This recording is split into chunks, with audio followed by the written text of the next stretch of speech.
Here's something the liberal media, frankly, is just not talking enough about, and I get it. There's too much to focus on, but we're going to focus on this one here today, and that's the Venezuelan boat.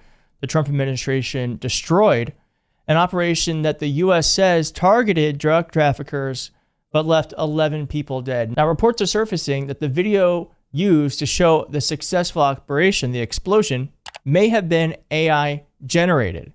But what does it mean when the U.S. can launch a deadly operation like this without any congressional oversight? Why has it received so little attention? And can we really believe an administration that just lied about the impact of its own bombing campaign in Iran? To dig into this and so much more, I'm joined by Steve Schmidt, one of the sharpest political minds I know, and my old boss, actually, from my time as communications director at the Lincoln Project, where he, of course, was a founder. This is a really important interview because from there, we widen into American democracy, the American spirit, and the looming collision between Trump's assault on both and the country's future. So as these forces move toward a direct clash, the American spirit and Donald Trump's unwillingness to follow the Constitution, the question really becomes, will American democracy bend, break, or endure? Here's Steve Schmidt. Thank you so much for taking the time to join the channel. I am first off just a huge fan of your insights, but also your writing. I think no one writes like you on your Substack. Thanks, Keith. There's something very poetic about it, and you're also extremely intentional with how you say things. And if anyone isn't subscribed, I recommend they do it. You are, from what I understand, it's free, and if you pay, it's great. Free. But we free. do like it when people do the paid subscriptions too. Yes, well, it is important to support democracy, but it is free. It is free. Well, I wish, but I appreciate that. Yeah, it'll be linked below. So for anyone who hasn't seen it, and I do really appreciate your the way you frame things. You're not just hysterical, you're intentional, which I think is important at this moment in time. So I'm sorry we're meeting under these circumstances, but I'm glad we are meeting because there's something that I think is really eluding the liberal side of all of this that's happening. That's this Venezuelan boat, which I think is kind of maybe it feels like it's a small thing in the grand scheme of things of everything that's happening, but I actually think it's part of like a really larger problem, which is like the Trump administration, and tell me if I'm wrong, but the Trump administration is just skirting laws. They're deciding who gets murdered and why for no reason. There's no like trial. It seems completely un-American that the largest government in the world killed 11 people without any due process. Well, the most disturbing thing about it is the flippancy by which Marco Rubio talked about it. The bluster with which he talked about it. And I'm old enough to remember all of his preening biblical quotes from his Senate account. And so a couple of years back, I said something about Marco Rubio that upset him a great deal. And it got Ted Cruz involved in a big Twitter exchange. I think I remember that was that Marco Rubio is completely full of shit. And that if Marco Rubio was alive in Cuba in 1959, he would have been not on a refugee boat. He would have been dressed in olive drab and carrying Fidel's briefcase. That's who Marco Rubio is. And that case is closed. Period. And so a couple of things about the boat. Does it make sense to you that there's 11 people on the drug smuggling boat? Do they usually travel in a football-sized team configuration? I wonder who the left end was, right, on the boat. Two, I am not an expert at interpreting satellite imagery, but I do know a lot about boats. And that boat, to me, again, it could have been a much larger boat than it seemed. But I'd like somebody to explain how that boat at that size was going to make it to American waters on a single tank of gas from Venezuela, right? Bad idea to drive your Tesla, right, across the Mojave Desert. Same deal there, right? Doesn't look like there's enough gas in the boat. The Venezuelan minister, who is part of a corrupt narco state, and I don't dispute that at all, but I do think he has more credibility than Marco Rubio and Pete Hegseth. And so what he said is the explosion was an artificial intelligence depiction. It's not even a real explosion. And because I'm not an expert on being able to depict the difference between an AI explosion and a real explosion on a satellite image, I don't discount that as a possibility. He had no congressional authorization. The use of the word terrorist as the enabling mechanism to kill someone, something, anything, anywhere, for any reason is not a novel thing. Certainly the Nazis did it. And all of a sudden, we're going to call all of these drug cartels terrorists like they're Al-Qaeda, which is dishonest, confusing, and misleading. You could make an argument that these drug cartels kill scores more Americans by exponents and multiples than Al-Qaeda, and they're worse than terrorists, if that's your position. I understand that. You have 100,000 fentanyl deaths in the country, million people killed by this poison. I have no problem killing these people. Zero. But if we go to war, it's not on the word of Donald Trump, Marco Rubio, and Pete Hegseth. And when the government kills in a military action, you don't talk about it the way a scriptwriter would write it for a cheap episode of network television. And that's what the problem is with the Venezuelan boat. It's the use of force, likely on the basis of a lie, by people who never tell the truth. And so the same people who say that Abrego Garcia is this and that without any evidence are now the same people who have labeled the 11 blown up people terrorists, absent evidence, and I don't trust them. And nobody should. Couldn't it be though that, I mean, I will disagree with you that I don't think we should just be killing folks. I just don't. I didn't say, Keith, I want to be clear. I'm saying I don't have a problem, right, with the president, Obama, Bush, Trump signing a finding and killing the heads of a cartel. I'm not losing sleep over that, right? I mean, these people have killed tens and thousands of Americans. They're evil, but the way that he's going about it, the way that he is serially dishonest about all of these things. Look, he lied about the effects of the military strike in Iran. Yep. Right? And that suggests to me that they're lying about this because he lies about everything. And what's most dangerous now is the lies that are being told are no longer about justifying detention, awful though that may be. Now the lies are justifying killings absent the evidence that's required to justify killing. That's what I'm trying to say. Got it. That makes sense to me. I guess you wrote about this in your Substack, and I kind of want to expand on it, but you try to imagine where we're going to be a year from now.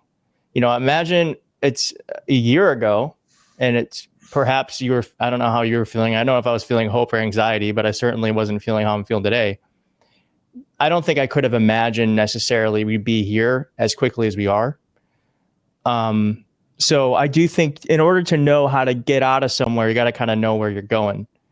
So where do you think this is heading in a year, 2 years, 3 years? Nowhere good. nowhere good. I mean, I don't think it's up to me or on me to answer the question about what happens if Donald Trump tries to suspend an election, which there's no authority, no mechanism, legal or otherwise, to do. If Abraham Lincoln had lost the election in November of 1864, the country would have been divided. But the idea that there wouldn't be an election in 1864 because the country was at war was anathema. And so I guess my question for any purpose, for any person who posits that Trump may suspend elections, okay, and then what do you think would happen? Because I know the answer to that question. What would happen? There'd be violence. People would be killed. I hate that I've become conspiratorial, but I think that's kind of what happens when you People are would absent. take up arms. You're absent any information and facts from our government, our leaders. You start to fill in the blanks with rumors and speculation. But it feels to me as though we'll see if he puts the military in other cities where he really shouldn't. But it seems to me as though he's doing this as a way for us to get used to the presence of the military so that when it comes to election time or some other big event, they're there, we're used to it, and we're not fighting it. Well, again, I'm going to deploy the National Guard, and I'm going to have them mulch the flower beds, which is what they're doing in Washington. Yeah. Right? Or the National Guard will be there mulching next to your election precinct place. Does not stop an election. Okay? That shouldn't intimidate anyone from voting. But if you listen to Gavin Newsom, and I'm listening to Gavin Newsom, and if you listen to J.B. Pritzker, and I'm listening to J.B. Pritzker, they're either crazy or they're right. And I don't think they're crazy. And what two serious people, governors of mega states in this country, are saying is, I think the president of the United States is going to deploy the military in an effort to prevent Americans from having a say on who rules over them. And if that is something they're just saying to whip up the Democratic base, and I don't get the sense that it is, it's deeply irresponsible. If they're saying it because they believe it and think that that could happen, then responsible leadership demands an honest conversation about what comes next in the next moment. We live in the United States. This is a country with 300 million guns. And it's a fiction that only MAGA extremists own the guns. If the government says that government of the people, by the people, for the people is extinguished, the republic has fallen, your leaders are your leaders, and maybe the next one will be Eric Trump, what does anybody think will happen? And the government has more guns. And they'll kill a lot of people, I suppose. And then more people will fall in line to fight. And more, and more, and more. What we're talking about here is part of our history. It's part of our national character. And I think there should be a deep appreciation for a country that has a monument to George Washington about what happens when a president named Donald Trump says, you don't get to vote anymore. Should be no loose talk about this stuff. And the reality of what's happened over the last 10 years, and you and I have known each other for years now, Keith, and I'm a little bit older than you, right? It's I'm 54, and the single thing that has changed in my lifetime, right? The most vivid thing is the disconnect that has arisen between the concept of actions and consequences. We're not living in a reality show. This is real life. Military's on the streets. Extraordinary violence and abuse being committed by government employees. And over the 10 years' time, from the moment he came down the escalator, I said, take him seriously. Mm-hmm. And he could win. And when we think about actions and consequences, our entire American civilization, our society,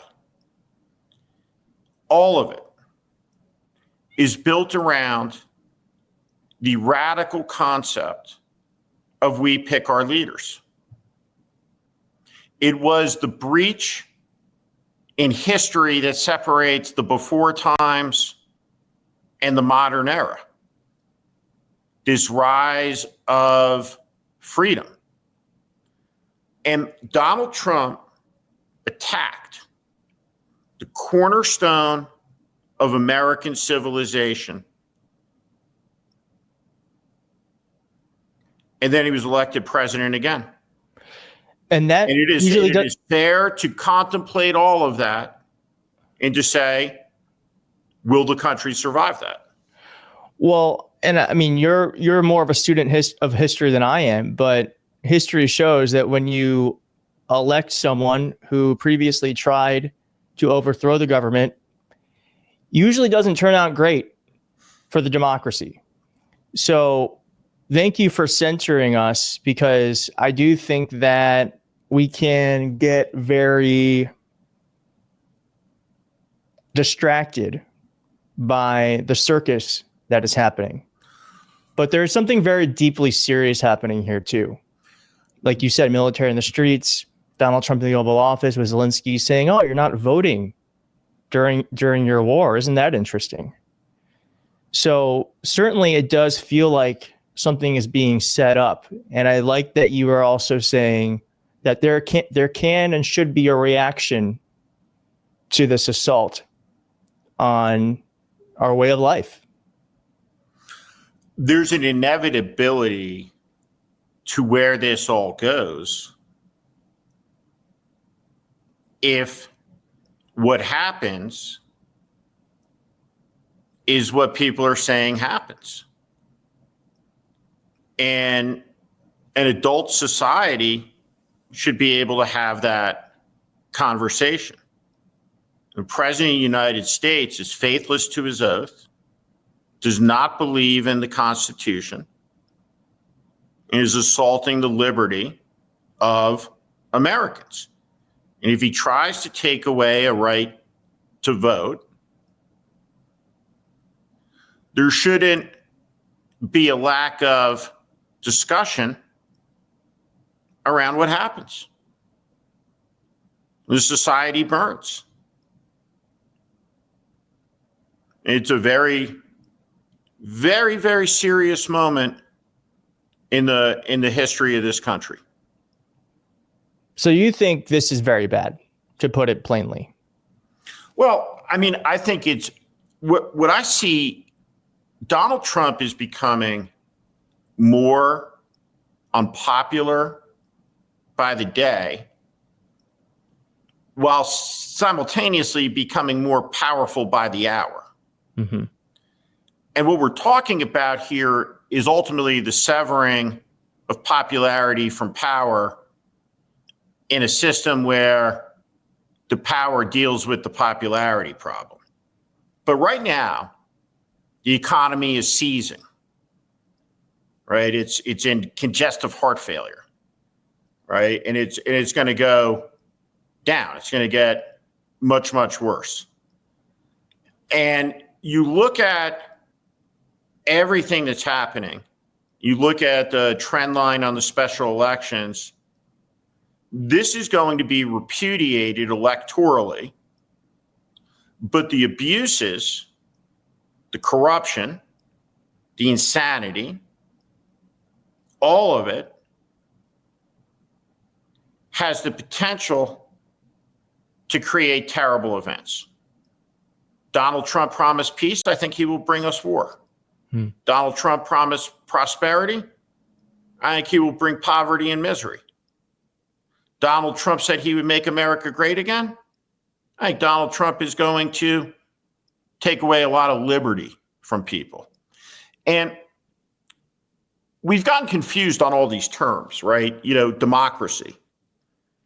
Democracy. The South had democracy. It was for slavery. And the North had democracy. It was for liberty. And what we believe in America is liberty, right? And freedoms that don't come from Donald Trump. And they come from a higher power. So tonight, Donald Trump sits with the tech oligarchs. You look at the abuses of power. You look at the cowardice in the society. Standing up to it, there's a lot to be worried about. Lots to be worried about.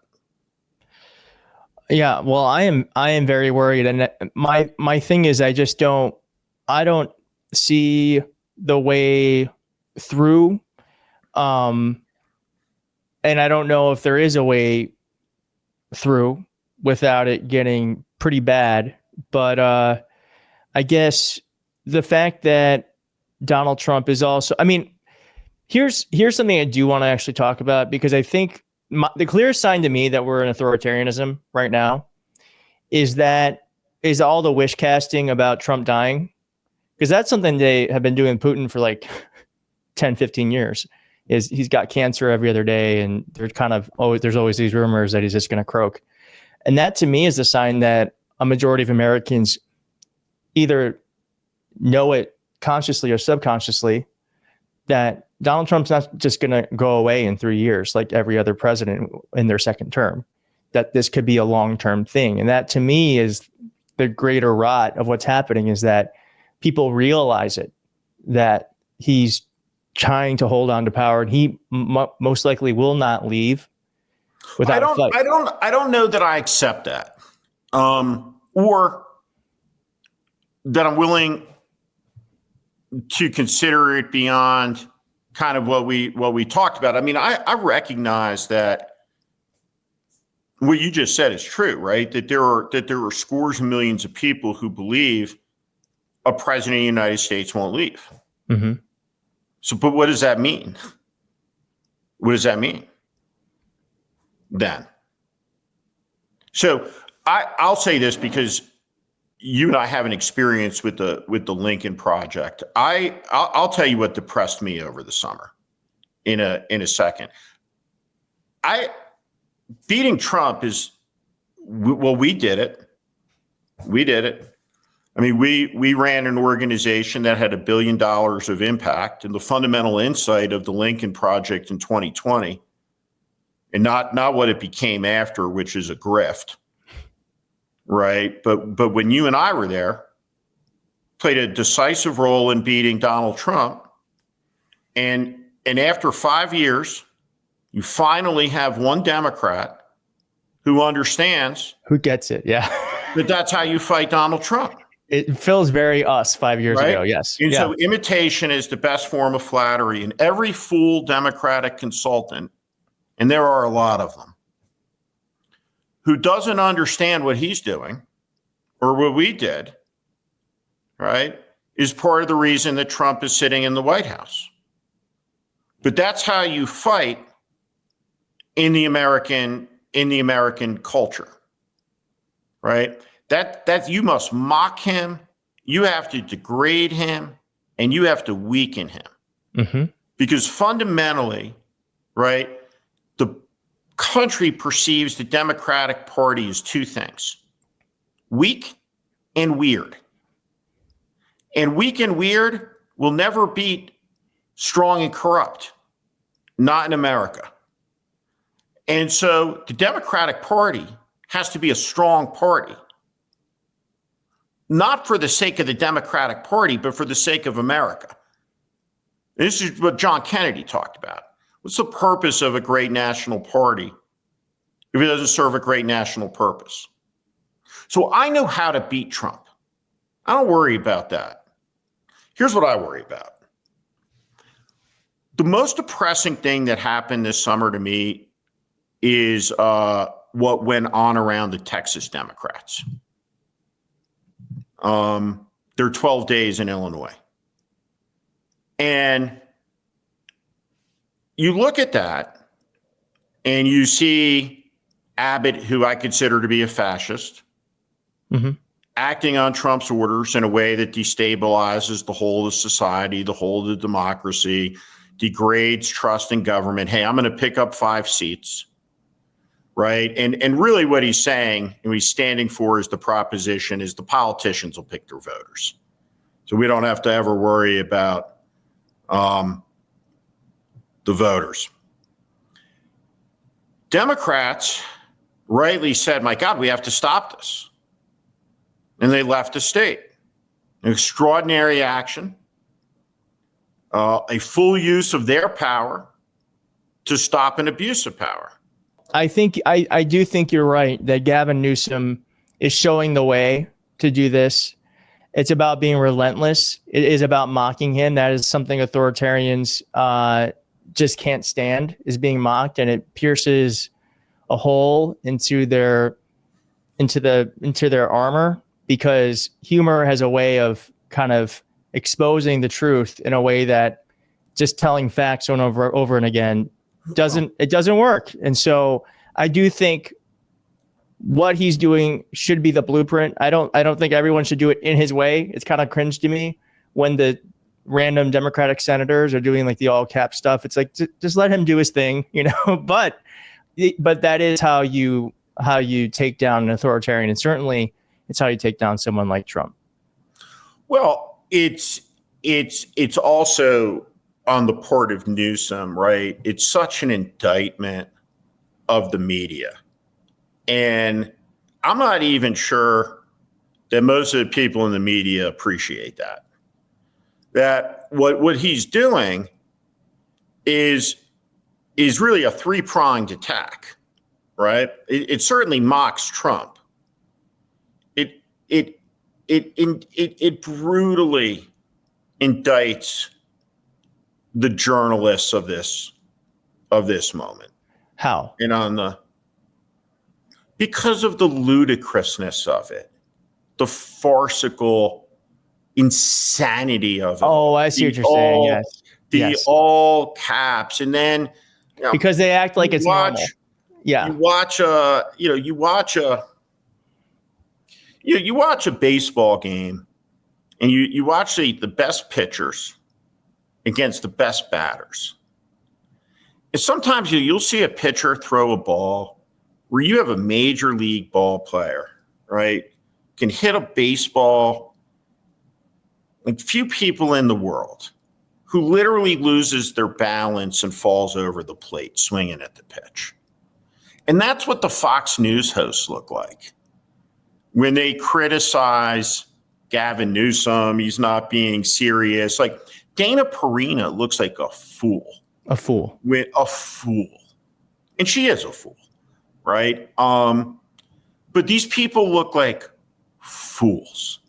And the most important thing that anybody can do politically regarding people that Americans are scared of is to make them look like fools, because no one is scared of a fool. And the number one weapon in Donald Trump's arsenal is fear. It's to create a sense of anxiety. Right? When I cross the border back into the country, am I going to be fucked with? Right? Am I going to be taken into a back room? And when you look at what happened to the Irish comedian in Heathrow, arrested for 3 jokes on Twitter, I would say that there is a chilling of free speech across all of the democracies.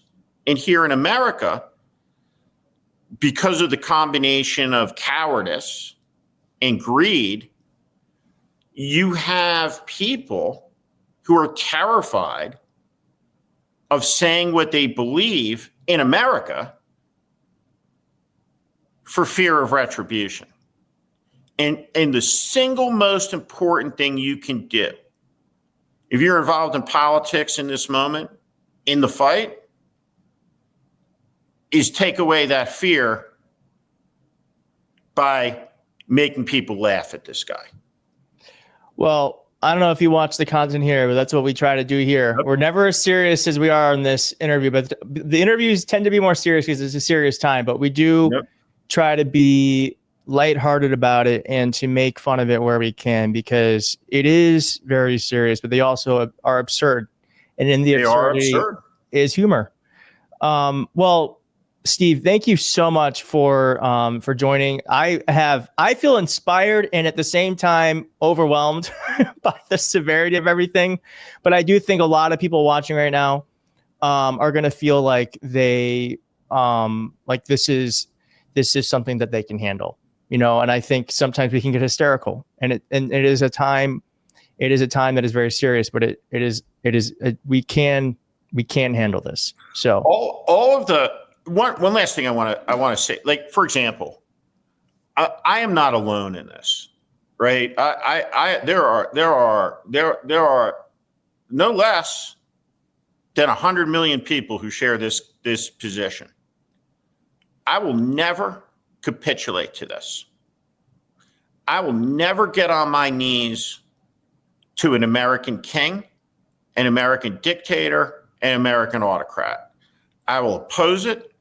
By all peaceful means, I will oppose it until the end. And I'll give my life for it if necessary. The people who have rolled over, right, the silliness of these first 9 months, all of those people were the low-hanging fruit, right? The people that will never give into this are on a higher branch in that proverbial tree. And Donald Trump's successes have come from the harvest of the low-hanging fruit, right? Sherry Redstone, Joe and Mika, right? Joe and Mika. right? Right? No one should be surprised at the rollover. But as a general proposition, we're not a rollover people. No, we're a fuck you people. We are a hard, tough fuck you people. Yes. And Trump hasn't encountered the hard, tough fuck you side of the opposition yet. But he will. He will. I think I learned that from you. America is instilled with fuck you energy, and he hasn't even really encountered it yet, but he's about to. Yeah, I think. And truly, like, Marjorie Taylor Greene is a great example of that. Yes, actually. Right? Yes, absolutely. Right. I mean, she's the mayor of crackpot America. They said Rudy was America's mayor before he became a crackpot, but she is the mayor of crackpot America. And even a crackpot can look at the abuse of children by power and see the immorality of it. And because of that, right, yesterday, Two people I look at, I laugh, right? Like a Thomas Massey and a Marjorie Taylor Greene. If whack jobs had armies, right, they'd be field marshals. And yet, right, basic, elemental concepts of right and wrong, as in, it's wrong for the richest people in the world to be raping 14-year-old girls and for the government to be covering it up. That there still is common ground to be had on some issues between people that until yesterday, I thought were completely irredeemable whack jobs. Today, I know that they're whack jobs, but they have a redeemable quality when it comes to pursuing justice for these Epstein victims. And it's also a sign that to Marjorie Taylor Greene, there's life after Trump, and she wants to be on the side of the base who also believes that powerful people should be held to account, which is why Donald Trump was originally elected. It's one of the reasons, because he kind of understood that, though I think they didn't know that he was just he was elected, right? And this is the most important thing. This is the single most important thing in the room, right? In the room with the campaign, right? When you're sitting around, around the people who are going to be the team around the next president. I hope to God there's someone in that room who's going to say, let's drop the bullshit, everybody. You know why Donald Trump's sitting in the White House? He's sitting in the White House because 49.5% of the country, even after his coup, decided in 2024 on the three big issues, the economy and the border, and on Biden's health, that the biggest liar in American history was the more honest candidate in the race. And that's the greatest failure by a political party in American history. And it's the reason why there's no elasticity in the Democratic Party's numbers. So the Democratic Party will not regain its popularity fully as an institution until there's a new nominee. But that isn't necessary to roundly defeat Trump in 2026, because there's only one question on the ballot. And it's a very simple one. You can ask it in a very calm way, in a very quiet voice. Do you think it might be a good idea to put a check on his power? Yeah, it's a good idea. And because people don't need to be beaten over the head to understand that, you're going to see one of the great electoral wipeouts in history, and the Trump presidency will effectively be brought to an end in 2026 in November by Democratic Congress. Then the rubber stamp is gone.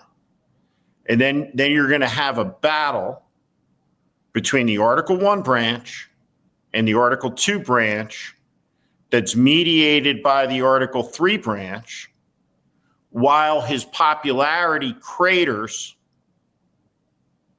to unprecedented levels. And this is where it's important to remember something that Abraham Lincoln said. In America, with popular sentiment, anything is possible. Without it, nothing is possible. And over the next 90 days, there won't be a person in this country who doesn't understand how bad the economy has been wrecked by his insanity. And by the time we get to New Year's, right, that'll be perfectly clear. And if you know kids in their 20s, and you do, job market's not good right now. Things are falling apart, and we're all going to see it. We don't have to tolerate it. We can cancel his reality show.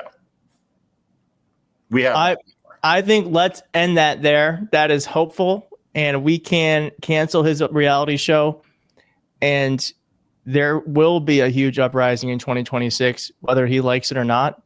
And then, yes, this will effectively be over. And this is as bad as it's going to be. And there will be some fighting, but he'll never has as much power as he does today.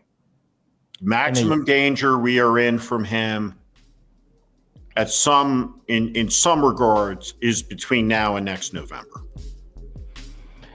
Well, Steve, thank you so much for joining. I really do hope you come back. It's so good to see you. Anytime. Good to see you. I'm so glad you're doing well, and I will talk to you soon.